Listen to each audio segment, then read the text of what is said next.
Hello दोस्तों, steno help में आप सभी का स्वागत है। एससी स्पेशल स्किल सीरीज में हम आपके लिए लेके आए हैं आज का यह डिक्टेशन, जिसमें हम आपको 80 शब्द प्रति मिनट की गति से और 100 शब्द प्रति मिनट की गति से डिक्टेशन बोलेंगे। आपको परीक्षा जैसा माहौल देने के लिए हम आपको एग्जैक्ट 80 और 100 का डिक्टेशन बोलेंगे। ज़्यादा फ्लक्चुएशन अपनी स्पीड में हम नहीं करेंगे।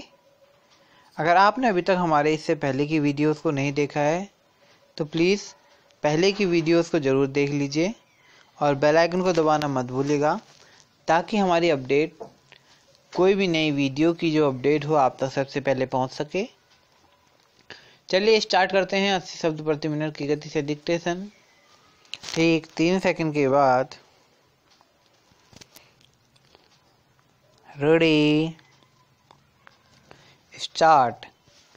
अध्यक्ष महोदय, ऐसे कार्यक्रमों की पहचान करके उन्हें विशेष गति देनी होगी, जिनके द्वारा काफ़ी ज़्यादा रोजगार के अवसर उत्पन्न हो। गत मई में इस सदन में जो पुनर्निर्धारित योजना प्रस्तुत की गई थी, उसमें इस प्रकार के कई कार्यक्रम शामिल हैं। इन कार्यक्रमों को देश के अनेक बड़े भागों में कार्यान्वित भी किया जा रहा है। हालांकि उनमें तेजी आने में कुछ समय लग सकता है। योजना काल में इनके लिए 235 करोड़ रुपए का प्रावधान किया गया है।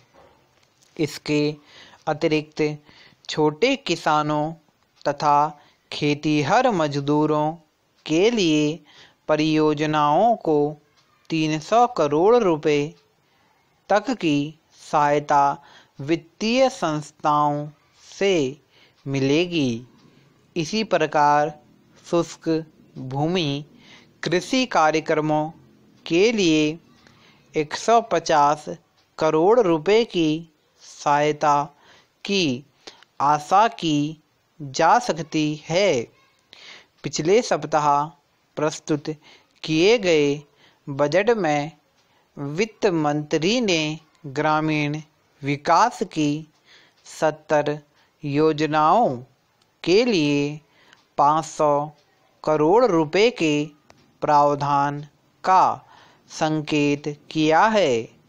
मैं जानता हूं कि प्राय प्रत्येक माननीय सदस्य ने इस छोटी राशि की ओर इशारा किया है।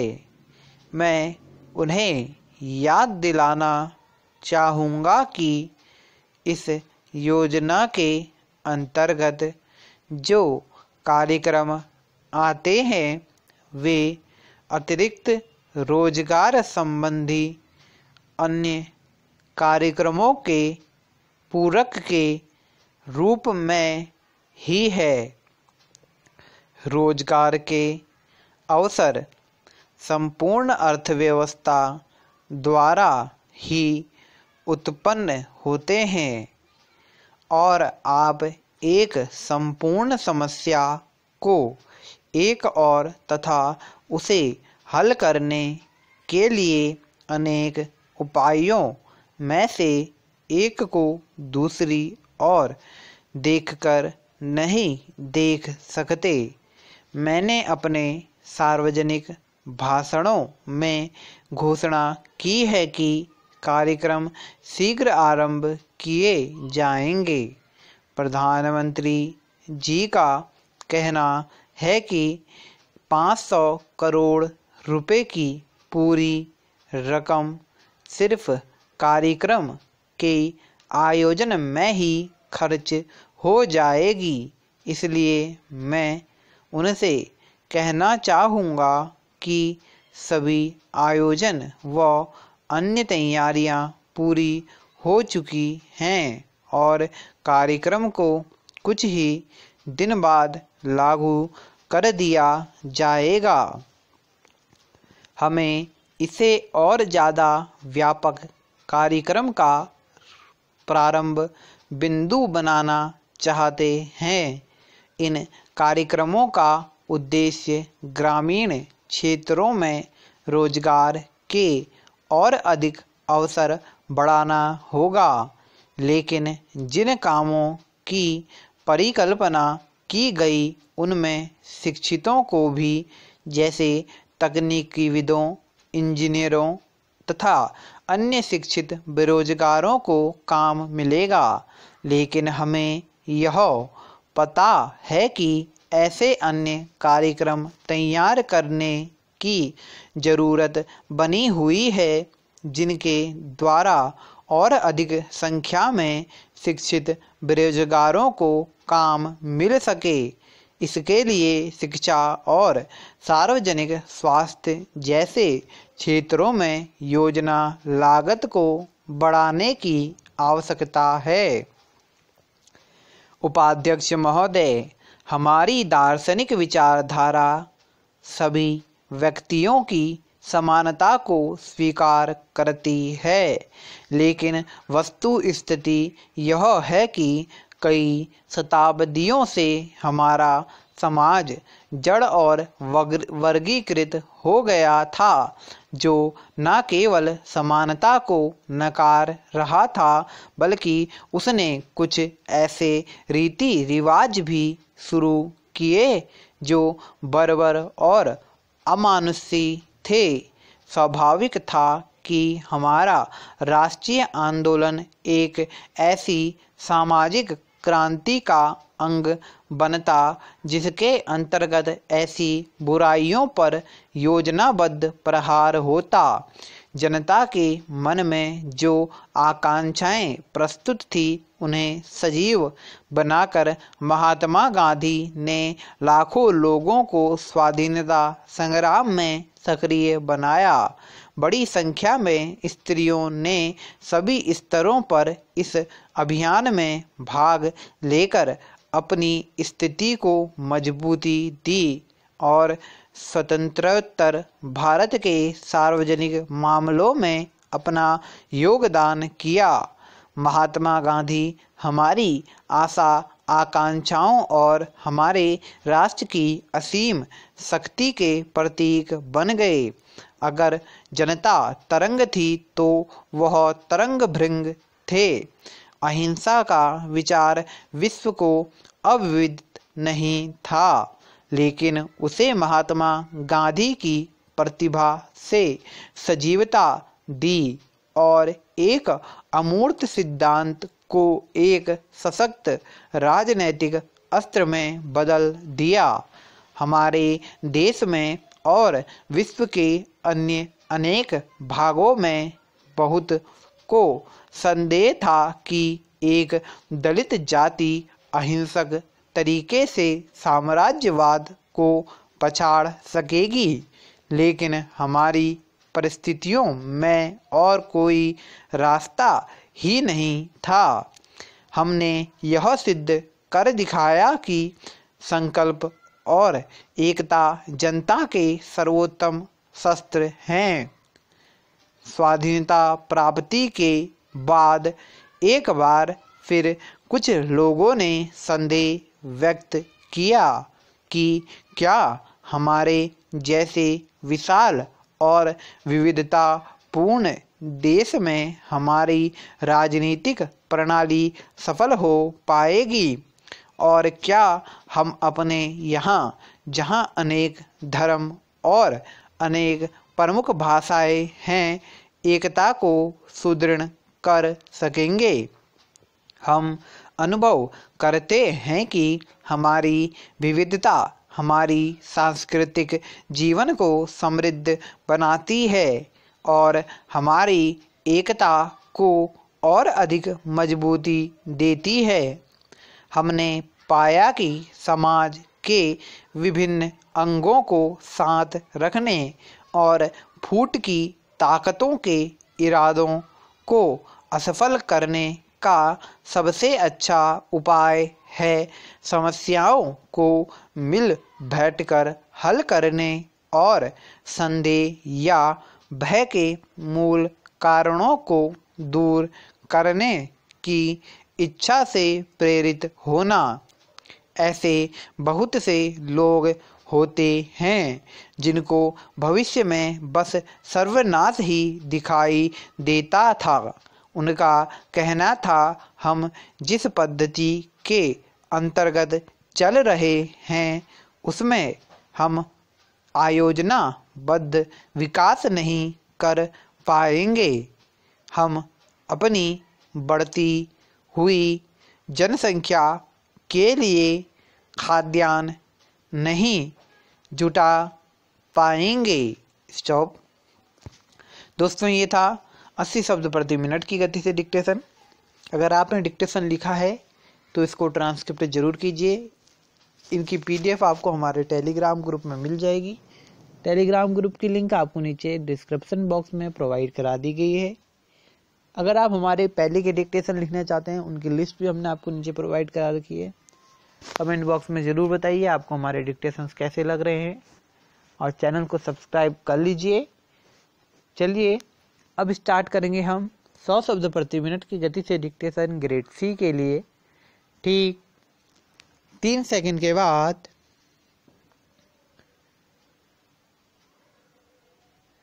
Ready start. अध्यक्ष महोदय, ऐसे कार्यक्रमों की पहचान करके उन्हें विशेष गति देनी होगी जिनके द्वारा काफ़ी ज़्यादा रोजगार के अवसर उत्पन्न हों। गत मई में इस सदन में जो पुनर्निर्धारित योजना प्रस्तुत की गई थी उसमें इस प्रकार के कई कार्यक्रम शामिल हैं। इन कार्यक्रमों को देश के अनेक बड़े भागों में कार्यान्वित भी किया जा रहा है। हालांकि उनमें तेजी आने में कुछ समय लग सकता है।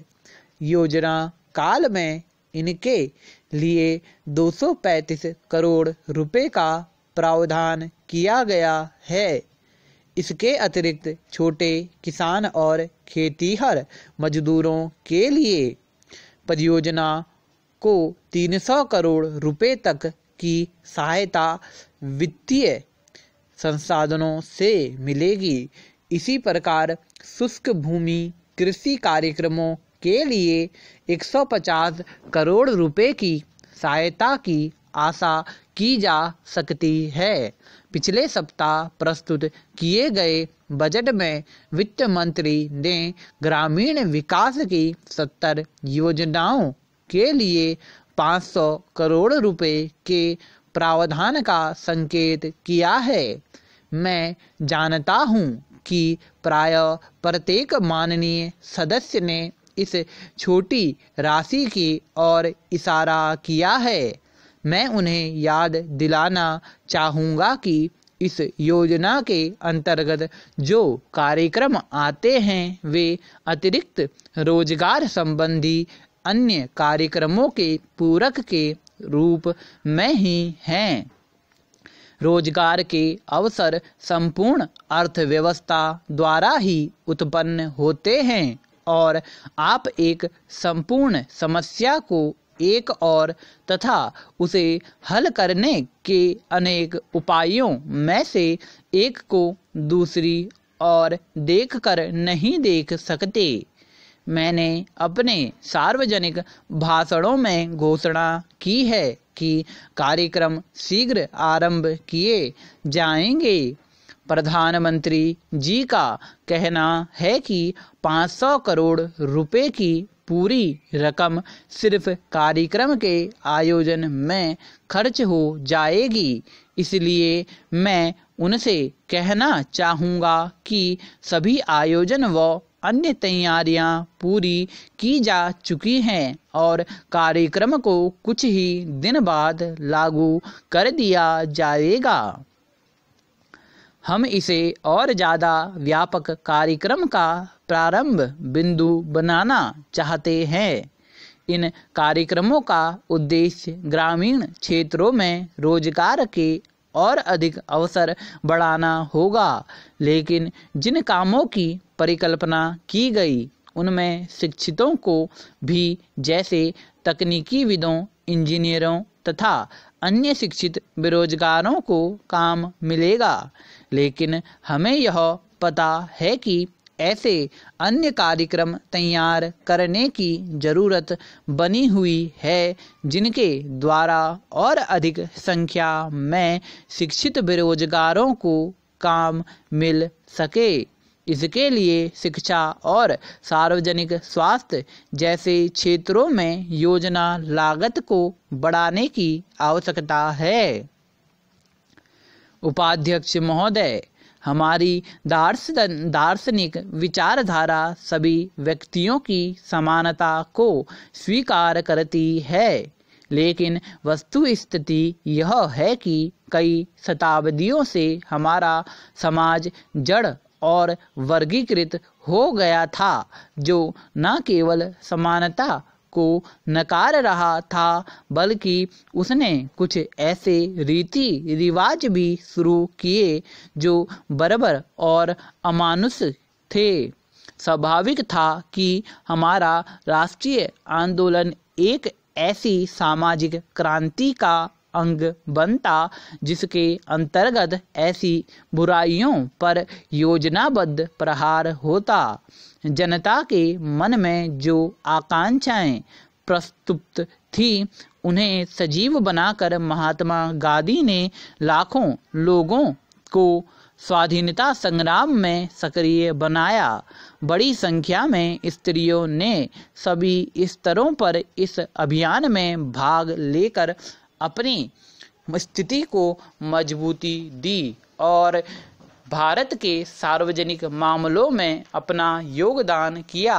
महात्मा गांधी हमारी आशा आकांक्षाओं और हमारे राष्ट्र की असीम शक्ति के प्रतीक बन गए। अगर जनता तरंग थी तो वह तरंग श्रृंग थे।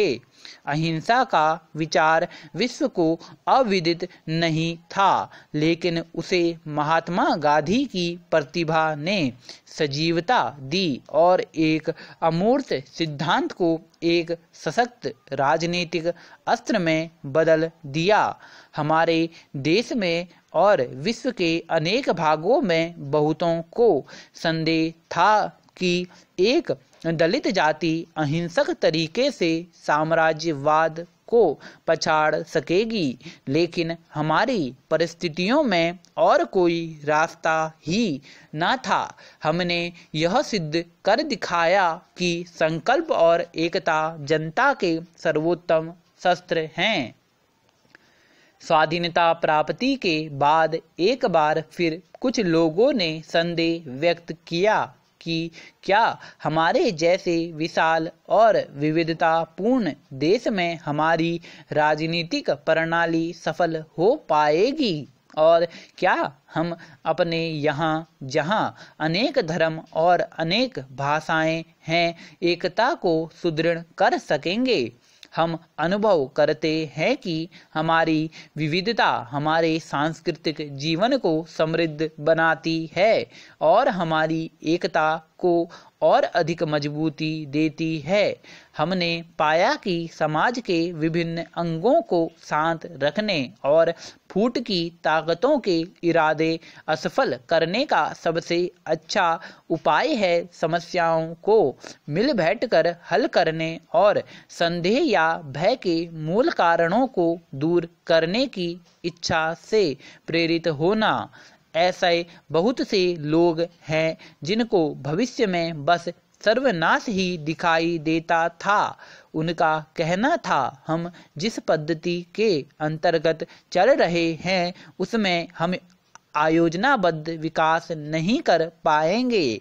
हम अपनी बढ़ती हुई जनसंख्या के लिए खाद्यान्न नहीं जुटा पाएंगे।